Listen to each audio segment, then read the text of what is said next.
Good morning. It is cold. It is still so cold, even I am wearing a winter coat. They say that the weather is going to warm up soon, but who knows if they're right or not. But for now, I am still having to wear a coat. Even though I waited till noon to do my morning walk, it's still really, really cold.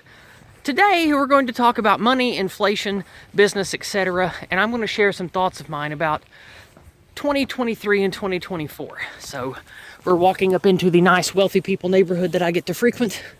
There, of course, is the home of a nice woman who I've spoken with many times, who lets me stay here sometimes. A kind, good, wealthy woman. So, what do I want to talk about today exactly? Hopefully that car's not coming this way. I just got started. And, well, it looks like they are. So, I think we're just going to talk around them. Anyway, we're going to be nice. I'm going to be neighborly and say howdy.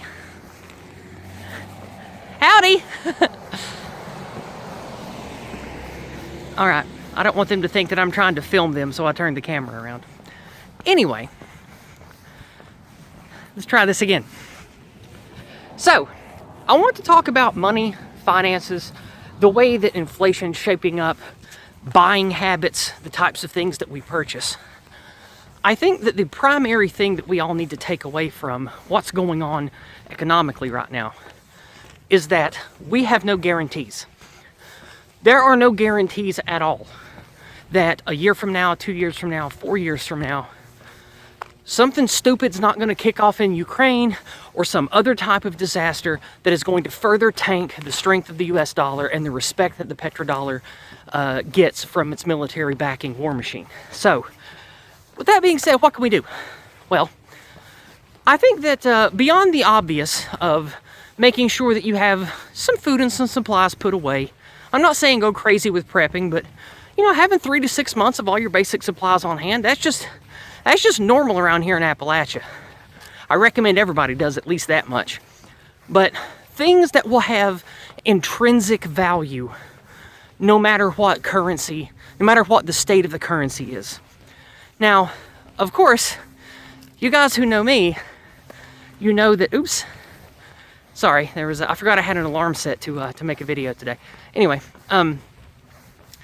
you guys know me, and I recommend investing in heavy metals, particularly of the lead and brass variety, because things that go pew, we will say, have intrinsic value, especially during the hard times, because you can trade bullets for what you need one way or the other.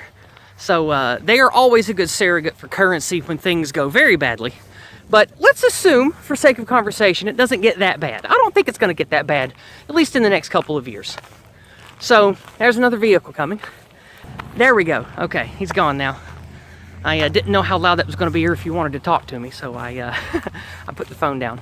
Anyway, I don't think that things are going to come to just absolute disarray and people having to, go fight different groups for supplies. I don't think it's going to get that bad. But it is good to invest in things personally that have value for trade and value to you and those around you. Now, what do I mean by that? Well, I know it takes effort, but I talk about chickens all the time. Put a little effort into having a small chicken coop. Maybe 3 hens, 4 hens. Maybe a rooster or 2. Learn how to grow some herbs in a little indoor herb garden. Start small. Start now. Because you have the internet. You have Amazon shipping. You have things that can give you what you need to get started now. But if things start to break down and shipping doesn't work right anymore, there is no more Amazon for some reason, the internet has problems, or maybe we're just not allowed to use it anymore, you need to be ready for that.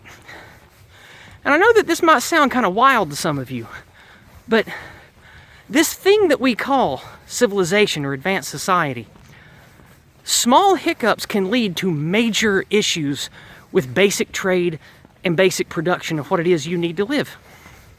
I'm not just talking about having to deal with no toilet paper. I'm talking about having to deal without any running water. Maybe having to deal without a way to contact your loved ones because, well, maybe the phone networks just don't work anymore. Who knows? So, the things that I think are wise to invest in now, building up a network of people that is willing to invest a little money into having things like food production, water collection, water purifying, small portable, maybe 50-pound generators that can run on any kind of fuel, stockpiling different types of things that you know will last a while. You know, maybe have a stock of dry firewood, you know, that lines a whole wall in your basement or in your shed, something like that. Extra coal, charcoal. And if you can, bank things, besides bullets and guns, bank things that are valuable and useful in many situations. Extra tools, extra knives, cutlery, things like plates, dishes, mason jars, things that you know will have intrinsic value in times of hardship. And then, hopefully, if you invest in mason jars and that kind of thing, you'll make preserves to go in them like we do around here for fun. My family loves making preserves. Apricot, peach, any kind of preserve you can think of, jams. They love making preserves. I've never cared for it because I don't like how preserves taste, but hey, it's better than having no food at all, right? So, little things that you can do, put some money away, not because you want to rely on investments, but put enough money away to where if things do look like they're going to get impendingly bad, you want to be able to at least buy some things last minute. And I know that that's not that great advice, but I always like having at least $1,000 or two in cash, just stashed away somewhere to where if I need it in a pinch, maybe I got to go buy somebody a plane ticket at last minute. Maybe something goes wrong in my car and I have to go spend $500 or $600 to buy a part right now today so I can go to a meeting or something. It's good to have that. Also, things that rely on a lot of power or that are very cumbersome to take care of, maybe it's not a wise investment. Like little tiny collector dogs that get sick every 6 minutes and constantly need to go to the vet. Maybe not a good investment, looking at the turbulent and rather bleak economic future ahead of us. So maybe choose your pets wisely too. Choose you a nice rugged dog that don't mind getting filthy and playing outside when it's cold, that kind of thing. What other advice do I have on this topic? What started all this was a discussion I got into with my mother this morning about investments and money. And like a lot of people, just doesn't think that anything truly bad can happen. Just it's completely outside of her mind of possibility that the US dollar could tank or that there won't be power or internet tomorrow. It's just so far outside of her mind that she can't even fathom that could happen to us here. Well, it could. I don't think it's going to get that bad as like I said earlier. I don't think it's going to be just complete destruction of everything and people just having to shoot each other for food. But better safe than sorry, right? So now again, I think that I'm required on YouTube to say this is not financial advice, but it kind of is. But for the YouTube demons, this is not financial advice. I don't think that it is wise to not have diversified investments at this point. And again, I don't think Bitcoin or cryptocurrency is a savior, is going to help us, beat the globalists or anything like that. But diversifying any investments that you have is probably a good idea. And what do I mean by that? Invest in things, like I mentioned earlier, put some money into things that are physical goods, tools of defense, extra ammo, a surplus of firewood, all the useful things that you need for camping and adventuring and starting a garden and all that stuff. If you can afford to stockpile some of that stuff now, that's a really wise investment because you can at least get your money back out of it later. If not, use it for you and your loved ones when things start to get hard. And the things that I think that you should invest in, again, this is not financial advice, but I think that it's wise to spread your money around and not have too much of your investment money in any one company, in any one kind of investment. Spread your money around, because if the last 5 years has shown us anything, it's that every company is corrupt to the core and is teetering on the brink of just absolute failure and abysmal cheating, embezzlement, fraud, scams. It seems like every company is just rife with that shit, especially from what we've seen in the news the last 2 years alone. So I don't think banking all of your investments or the bulk of your investments in a single firm or in a single way is smart. So I'm not a person who likes digital investment. I like having things I can hold or things that are worthwhile.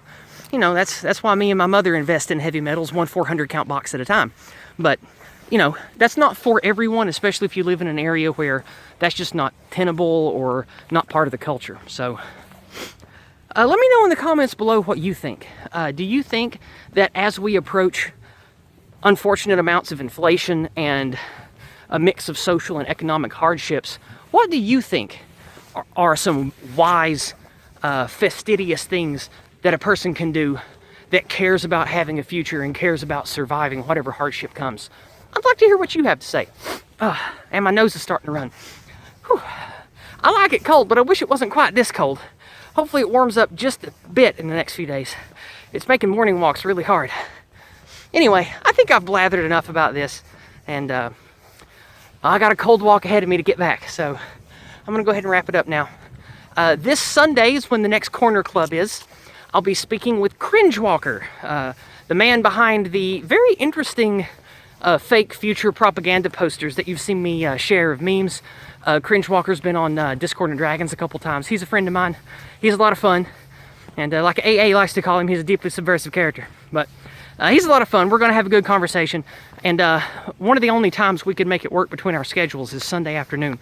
So this Sunday, before the Go Free stream on Jason's channel, come check out a conversation between me and Cringe Walker about his new memery and why he's creating it. So should be a fun stream.